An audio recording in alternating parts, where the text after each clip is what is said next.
order, from chaos to order. Here we go. From chaos to order, from chaos to order. FC2O. Hello and welcome to FC2O, From Chaos to Order, with me, Matt Wallden, and my various guests I'm very excited to tell you about. But before we do that, I was going to give you a bit of a preview and just let you know what the whole show is about.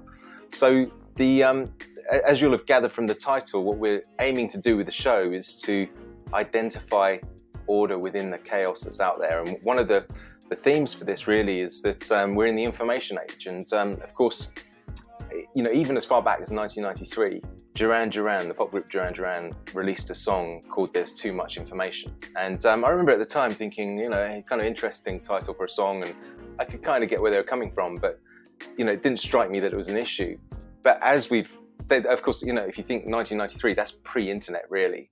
And so the amount of information that's become available since the advent of the internet is just exponential in its growth. And this actually does pose a real world problem. And so in my field of medicine, one of the big challenges is that back around that same time, around the 1990s, there was a real call for evidence-based medicine. So rather than using anecdotes or you know, things that seem to have worked in practice for a period of time, really the call was that people had to get up to speed with the research. And you know, so that was a great initiative, but quite quickly it came under fire, because one of the big challenges with evidence-based medicine is that there's so much evidence now that it's almost impossible to sift through. And an example would be that if you turned up to the hospital, so you go to the emergency room or accident emergency here in the UK, and you know, with severe stomach pain, it looks like you might have a stomach ulcer. Well, if the doctor's going to practice evidence-based medicine, then they'll probably have a couple of hundred evidence-based, high-quality research papers to read through before they decide what's the best thing to do in your case. And so you can see that the sheer volume of information in that instance is just not practical. And of course, some of that information also is going to be contradictory. You know, one study will find that it should be this medicine, another study will show it should be that medicine, and then another study will show you shouldn't use medicine at all. You know, and so this is the sort of challenge that we have going on in medicine, but also in all fields at the moment. And this is related to just the level of specialization that's occurred in society, which is a fantastic thing on the one hand, but the challenge is, and I think this is where I hope the podcast will serve a function, is in cutting through the complexity that comes with that level of specialization and bringing it back to something that's usable and understandable. So, you know, one of the classic examples of this is the white coat scenario, where the patient isn't really able to understand what the doctor's saying because the doctor's bedside manner isn't fantastic, and the patient's a bit nervous because of the white coat, so they're not really listening, and you get this kind of breakdown in communication. Whereas if the doctor's much more amenable and you know, doesn't seem to have this these distinguishing marks such as white coats and so on, that put them in a different level of hierarchy, and don't use a foreign language, which is what medical language is to most patients, then that has been shown to really help patients, not just you know, hospital patients, but patients with low back pain, patients with other musculoskeletal problems. You use the right language, then that makes a massive difference to the outcome. But so one of the ways that medicine and academia in general has attempted to get around this challenge is that they have introduced what's called meta-analyses or systematic reviews. And so a meta-analysis is where you pick a topic. So in my field, it might be low back pain or persistent low back pain, or it could be disc injury or something like that. And so you decide, okay, this is what I'm going to focus my research on. And so you go to all the major medical search engines and you tap in your terms. So let's say it's a lumbar disc injury. Okay, so you tap that in, and of course you're going to get probably 5,000, 10,000 papers come up. So okay, that's too many for me to read. Too much information again. So what am I going to do? Well, let's make the papers, because I don't speak any foreign languages, let's just make those papers in English. So you narrow it down. Now it's down to 8,000 papers. Okay, fine. How about making it randomized controlled trials only? So you're upping the ante. You're making it more and more technical, more and more high quality papers. So eventually you get to a point where you've maybe whittled it down to maybe 50 papers, maybe even 10 papers, but the very highest quality papers. And that's what a meta-analysis is, or a systematic review. And so then from then, those remaining papers, in fact, there's one that I've looked at recently, which was looking at spinal curves and back pain. And I think that did start out with around 10,000 papers, and it ended up with 54. Okay, so they reviewed these 54 papers, and then they looked to see what the common threads were. And so then from those 54 papers, they make the recommendation that in this instance, they said, well, spinal curves don't relate to pain. And therefore, essentially the inference from that is we shouldn't be worried about people with increased spinal curves. Now there's some big potential flaws with that way of thinking. And this is the challenge, is that what you're doing and what often occurs and occurred in that instance is that you're ironing out the data to flatten it all out. And what I mean by that is that in this instance, you're taking what would be called a heterogeneous condition. And heterogeneous essentially means that there's many different things that can cause back pain. It's not just one thing.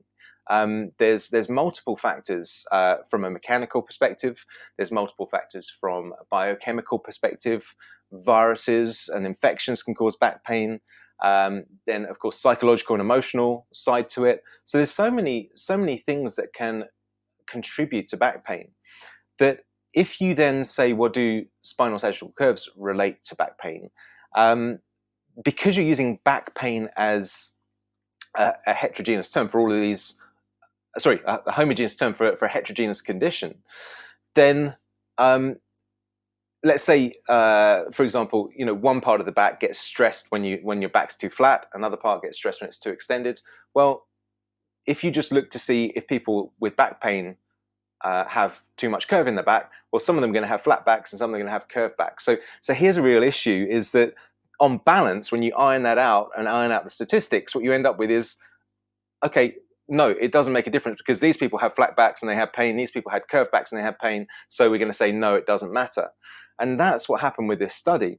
So, and that's just an example of people essentially focusing too much on the data and not on real world, let's say real world information, clinical information, practical experience, physics as an example there.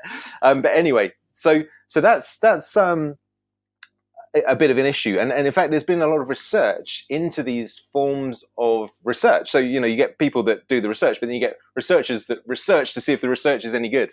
And there's this one guy called Ioannidis, who I believe is from Stanford University. I have to double check that. But his work is to look at research methods and say, are these any good?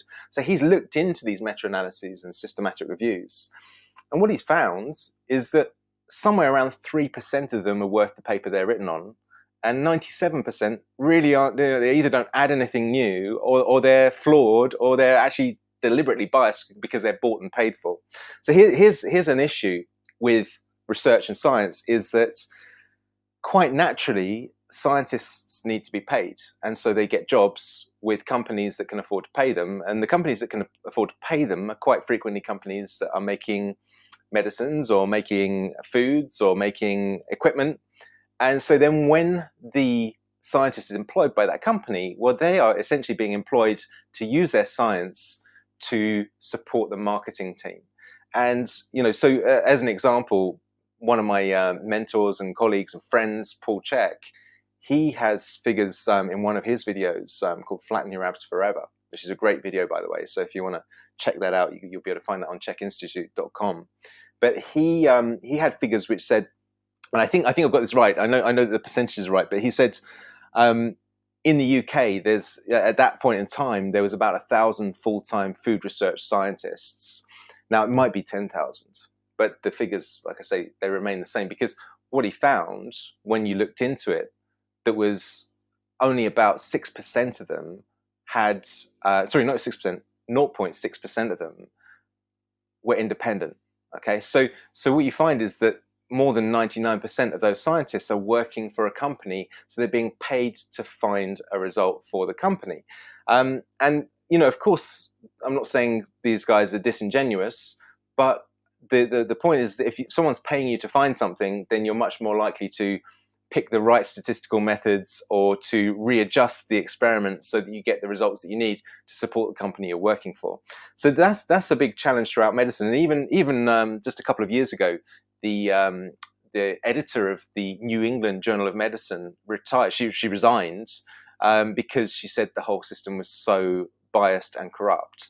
Now that's one of the most prestigious medical journals in the world. So, it gives you an insight when someone at that higher level who's been essentially farming this kind of information out as her job decides she can't take any more of it and so resigns. So not to sort of say conspiracy theory, don't believe a word anyone says, but it's more to say that there's an issue with information and we don't know who to trust. We don't know what information is good, what information is bad. So the podcast is designed to help cut a path through some of that complexity. So now, another factor here is that, of course, if you think of the fact that doctors only have a very small amount of time to work with clients, what this means is that if they are trying to sift through all the research, then they're going to struggle. And, the average doctor has somewhere between about 5 and 15 minutes to work with a patient. And so, again, that's just another example of why too much information is a problem. And so really what we need is key principles and core kind of maps to help us find a way through this complexity. So this leads me into talking about Phil Beach, because Phil was one of my teachers. He's now a good friend and a colleague, and we've co-presented a number of times. But he's a huge inspiration to me because Phil, the way he helped to find a path through the complexity of information that's out there, is he used embryology and evolutionary anatomy and evolutionary principles to understand the human body. So essentially what he did was he went back to how the body was built, literally in utero, but also the forces that shaped it from an evolutionary perspective. And Phil was the first person to talk to me about something called attractors. And essentially an attractor is a stable state in a system. So the human body is a system, your blood pressure is a system, obviously you've got your respiratory system, your musculoskeletal system, your nervous system, you've got all kinds of different systems within the body, and they all need to remain in a relatively stable state, otherwise you start to get symptoms. Okay, so Phil was really talking about this from more of a biomechanical perspective, and one of the concepts that he developed is an idea called archetypal rest postures, which we're going to interview Phil, by the way, so we can dive into that in a lot more detail when we get the chance. But these archetypal rest postures essentially are examples of attractor states because they are stable states for the body's biomechanics that we return to on a daily basis, multiple times per day, and the human physiology and biomechanics have evolved to return to those states. And essentially what he's talking about is various rest postures that if you study any indigenous people, and even some of the higher primates, they have a certain repertoire of rest postures they can use. And that would be to squat deep and to rest down in a squat position, to kneel, and you can kneel high on your toes or you can kneel low on your feet, on the backs of your feet. You can sit cross-legged, and you can sit long-legged. And then there's a few variations within that and combinations, but that's essentially the repertoire of human rest positions. So for millions of years, our ancestors would have been using those positions, and that would have helped to shape and to hone and to refine the length-tension relationships in our muscles and our joints, and would have had multiple other potential benefits, which we'll dive into. But the point there is that that's an example of something that is simple. It's a simple solution to what could be a very complex problem. If you're looking at length-tension relationships, for example, and which muscles to stretch and in which ratio and so on and so forth, then that's quite a degree of complexity. And there's nothing wrong with that. But if you're looking for something that's more, let's say, homeostatic and designed to keep you in balance, so before you go out of balance, then something like the archetypal rest postures is a perfect solution. So there's an example there of something that that I wanted to dive into and give as an example to you guys. But you'll see on the kind of logo for the podcast that there's a series of planets there, and the sun is on the left hand side, and that's there by design, because one of the things that Phil explained to me about these attractor states is that, you know, an example of an attractor state is the Earth moving around the sun. So it predictably moves around the sun at roughly 365 days. 365 days cycles, and of course the moon cycles around the Earth as well. So it's in an attractor state with us, but it wasn't always that way. And so it started out that there was, of course, you know, the Big Bang and various rocks flying around the solar system, and then sun emerges at the center of the solar system, and then, you know, an asteroid hits into planet Earth, and there's rocks all in the atmosphere, and eventually they all converge into a single mass, which is the moon. And early on, the moon was really close to the Earth, and gradually it's moved out, and now it's somewhere around 240,000 miles away, and it's staying pretty much there in an attractor state with the Earth. So the Earth's in an attractor state with the sun, so the sun's a massive attractor, and then the moon is also an attractor to the Earth. So those are examples of attractor states. So it's a system, a solar system, that has found a steady state of stability, so, you know, there are analogies to this in human function, but, you know, the important part there is that what that's illustrating is it's illustrating the chaos that occurred right at the beginning, and then the order that emerges from chaos. And so, you know, what has been known in mathematics for a few decades now, but also has been shown to occur in physics and in chemistry and in biochemistry and in biology and in sociology and in psychology, is that there are attractor states, and that order always emerges from chaos. So, you know, this happens in social systems, and you know, like I say, right the way down, right the way up throughout biology and life in general. So that's really why I thought the title was a good title. Now, Phil Beach also explained to me that, or he introduced me to modeling. And I don't, unfortunately, I don't mean, I'm not quite there for catwalk modeling. But what I'm talking about is designing models, and so he introduced me to a book. I'm trying to remember the name of the book, but it's written by a guy called John Hollins, and it's called Emergence. Sorry, John Holland, and it's called Emergence. And you know, paraphrasing what John Holland said, he said that a good model will yield accurate predictions into the indefinite future. So it's essentially, it remains faithful to its predictions into the indefinite future. And so the whole thing with modeling is, what you're attempting to do is to take a complex situation and then to design a simplified version of what's going on in order to make it predictable. And you know, one of the graphs that I love, there's a great image which I'll share on my blog, so you'll be able to see it on my blog.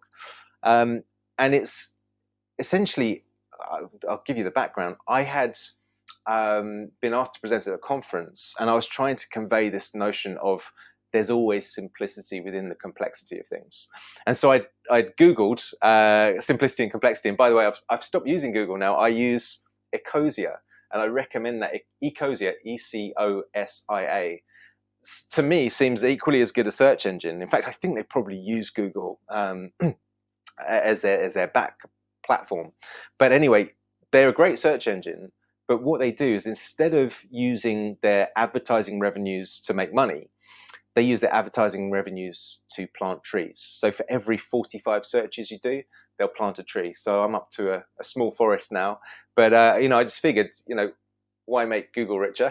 I think they're doing all right as it stands. And why not just do something positive with something that I'm doing anyway? You know, I'm doing multiple searches per day, as most people are. So let's get planting trees.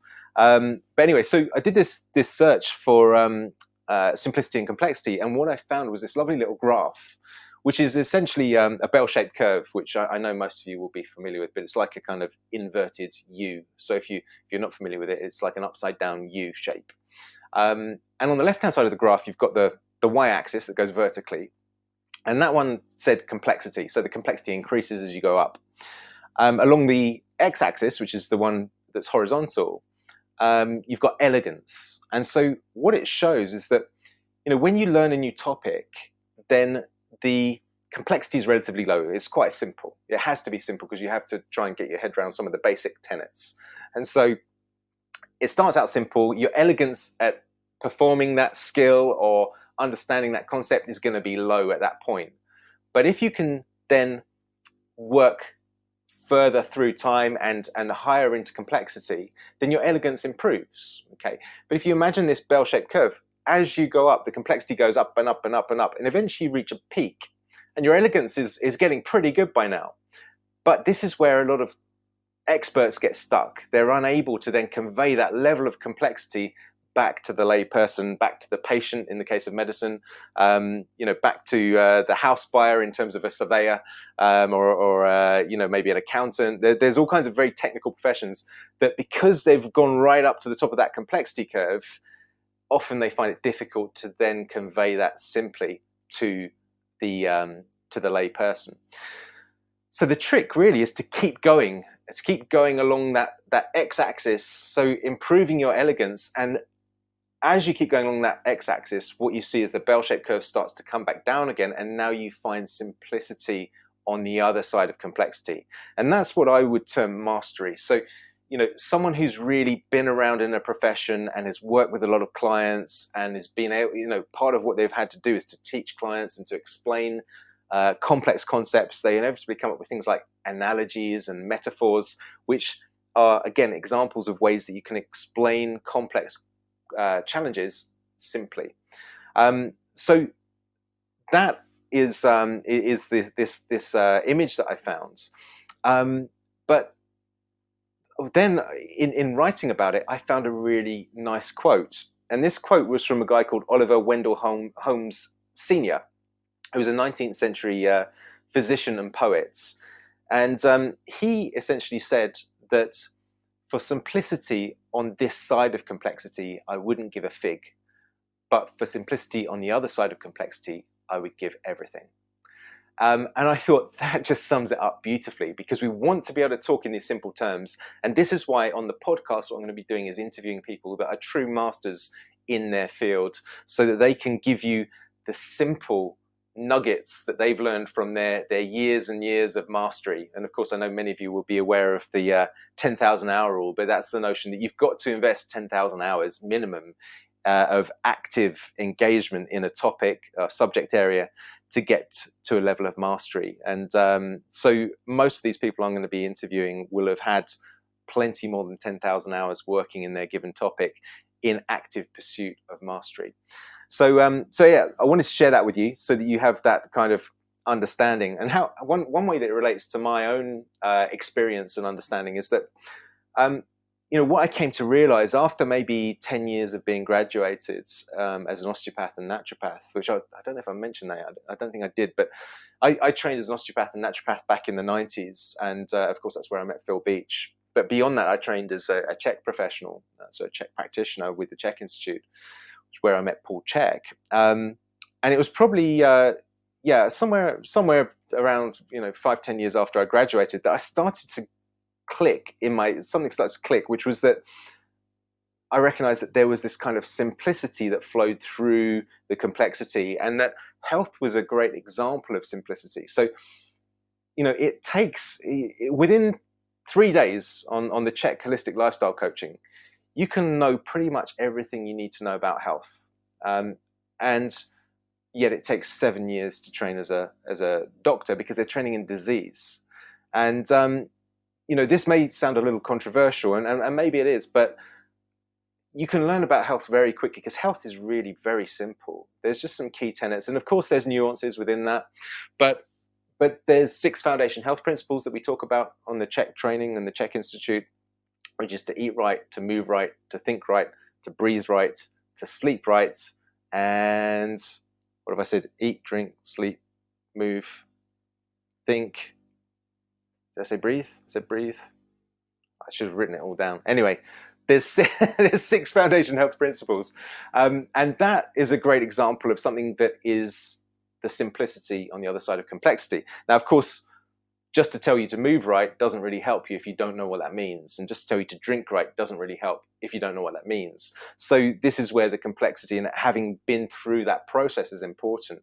Otherwise, you're really just on the left-hand side of that complexity curve. It's been dumbed down and you don't really know where to go with it. So I've just mentioned Paul Chek, and he's someone that we'll be interviewing and will be coming up early in our presentations. So he's someone that's been a great influence on me. That was one example of one of his models that is an example of simplicity and the complexity, but he's got a whole bunch of other models that he's developed, which are really easy to understand, really accessible, and essentially are great examples of finding order amongst the chaos out there. So I'm really looking forward to that presentation. Now, someone else who's popular out there at the moment is Jordan Peterson. And unfortunately, I can't say that I have him lined up as a guest, but he's certainly someone that I would love to have as a guest. But he, of course, his book is called An Antidote to Chaos. And, when you look into what he's talking about, one of the things that he brings up is that the brain is really designed so that it's got a left hemisphere and a right hemisphere. So it's got this sort of lateralization, as they call it. And the left hemisphere is specialized more for analysis, for breaking things down, for sequential linear thinking, whereas the right brain is much more creative and expansive, and it's whole picture. So it's big picture thinking, holistic in nature. And so ideally, we want both sides of the brain to be working well and to be integrated. And one of the things is that if you were to be stuck just in your right hemisphere, then the world would be chaotic because you wouldn't be able to make sense of it. You wouldn't be able to put things into sequence. The flip side is that if you are too much in sequence, then you can't see the big picture. And so having the interaction of the two is vitally important. But his point is that this must reflect the nature of reality. If you take evolutionary theory as your start point, then if humans and other animals have developed this bilateral brain so that the organism can cope with both the chaos of reality but also with the order of reality, then the fact that the biological hardware has evolved in that way shows you what you're dealing with. So it's quite incredible to think of it in those terms. But what we do know is that order always tends to emerge from chaos. So you start to see patterns within the chaos. And so this is what pattern recognition is all about. That's what expertise is all about. You pick up chaotic information from a patient or from a client or from someone, it might be a policeman trying to or a detective trying to put together a case. There's all this chaotic information, and gradually you piece it together and you create order out of the chaos. So this is, again, this principle that order always emerges from chaos eventually. So now I mentioned evolution there and Jordan Peterson. I'm also talking to, in fact, the very first podcast I'm going to release is with Mark Sisson, who I'm sure many of you will know. He's one of the leading names in the paleo world. He kind of rose to prominence back in, the late 2000 and noughts. So 2006, 2007, 2008, he was blogging a lot on primal and paleo approaches. I think it was 2009, maybe 2010, he brought out his book Primal Blueprint, and it was probably the first popular book out there on the primal approach. So we're going to be interviewing him and digging into his own experience with finding order amongst the chaos.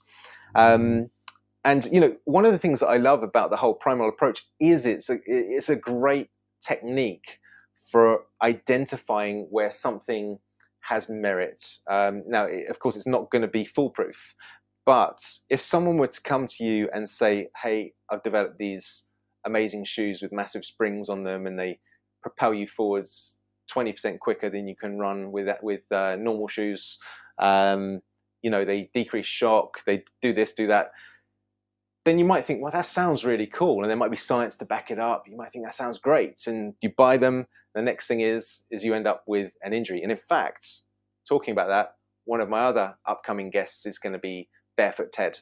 And again, some of you will recognize the name. Those of you that don't, he is essentially the star of the Born to Run book, which I just checked out earlier, actually. Born to Run, fantastic book if you haven't read it.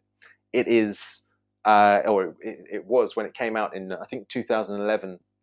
It was #1 bestseller on Amazon under the fitness category, under the running category, under the athletics category, and it stayed that way for 7 years. Now, I just checked it earlier, and it's still #1, I think, under the fitness category, but it's #7 and #8 in the other categories.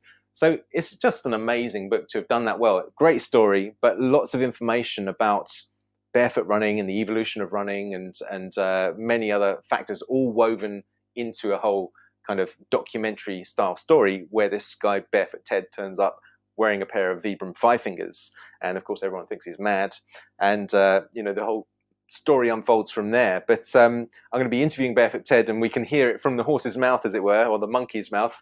He's yes, I'll let him explain that to you. But again, barefoot running, another great example of simplicity within the complexity of things. So when you look at the biomechanics of the foot, so much complexity. You could study the foot and the mechanisms of the foot, the pathologies of the foot. You could study that for years, and in fact, people do. They're podiatrists. But when it comes down to it, if you allow the foot to function the way nature intended it to function, to be essentially bare or as close as you can get to bare in the environment that you're in, then the foot stays strong. It stays proprioceptive. In other words, it's got good awareness of what's going on. The skin stays soft. Ironically, you would think it would turn hard, but it stays soft, but it gets thickened, so it's more like a pad. You can run on those things all day long without any cushioning, and it also minimizes impact through your knees, hips, back, etc. So that's a great example of where nature's designed something that's incredibly simple in some ways. You just need to run au naturel, but we come in with our wisdom and start putting arch supports and cushions and springs and levers, all those kinds of things in, and that's where things start to go topsy-turvy. So back to the whole discussion or the example I was giving of springs in shoes. If someone comes to you with that and says, hey, I've got this great new idea, and then someone else says, hey, well, I've got a great idea, how about barefoot shoes? So shoes that are essentially giving you all the benefits of being barefoot, allowing the foot to flex and move the way it should do, but just protecting you a little bit from glass or from splinters or thorns or whatever. Which one are you going to go with? Well, for me, I say, okay, well, what ties in with how we got here? And the springs certainly don't get close to tying in with how we got here. Whereas the barefoot concept, well, that's exactly how we evolved. So we're well adapted to running barefoot, moving barefoot, and so on. So that just gives it a lot more weight to me and helps to cut a path through the research that's out there and the conflicting information again. So, one of the things that struck me actually on this topic is that, and I call it the Star Wars analogy. And one of the things that struck me is that when you look at Star Wars, those of you that remember the original A New Hope, which is episode 4, it starts out with the writing going up the screen, and it says a long time ago in a galaxy far, far away. And then it tells you all about what's going on and so on and so forth. And of course, as a little kid watching that, I didn't think much of it. But then as an adult, it suddenly struck me, because as I moved into my own adulthood, you start to see films going out of date. You see, I remember there was I think it was a TV program, maybe a film called Buck Rogers 2000. And so, you're now in 2002 and you're watching this old film that's on TV on a crappy channel on a Saturday morning or Sunday morning or something, and you're like, wow, that's dated so much. And also, you're in 2002, and we certainly didn't get to where Buck Rogers thought we were going to get to in the year 2000. So it's just completely died a death. It can be put in the archives. No one's going to watch that again. But the thing with Star Wars, and the clever thing about it, is it's set in the past, and that means it can't go out of date. Now, isn't that a stroke of genius? So here's the thing. So evolution is set in the past, and therefore it can't go out of date. So in other words, we could come up with a new idea. Let's say, oh, I've got this scientifically engineered food that's a whole food, and you can eat this and you don't need anything else. And you might go, oh, that sounds like a great idea. And then someone else might say, but I think probably you're better just to go with organic food, organic meat, organic fish, organic vegetables. So, which way are you going to go? Organic food, organic vegetables, or this new scientifically engineered GMO, whatever it is, superfood? Well, I'm going to say evolution points to, first of all, we got here on that, right? So it's in the past, so it can't be wrong. Could this scientifically developed, lab-based food be wrong? Absolutely it could. We've got things wrong many, many times. I would say your safest bet is to go with how we got here. So that's why you'll find, as we're going through the podcast, a sort of general theme of looking back towards evolutionary principles and how we got here as a means of cutting a path through the complexity that's out there. So I think that should be enough of an insight into what we're going to be going through. Really, the podcast is targeted to anyone interested in health. So we will, some of the podcasts will go a little technical. So it will be perhaps slightly better for people with a healthcare professional backgrounds. But really, I don't think it's going to get too technical. If you understood what I was going on about today in this preview, then I think you'll be fine with most of the subject areas we're going to cover in the podcast. So really, for anyone with an interest in health and performance, then that's what this is all about. And I hope that what it will do is it help you to find simplicity in the complexity and to move from chaos to order. And I'll look forward to seeing you on the upcoming podcasts. Take care till then. FC2O. From chaos to order. From chaos to order. Here we go. From chaos to order. From chaos to order. FC2O.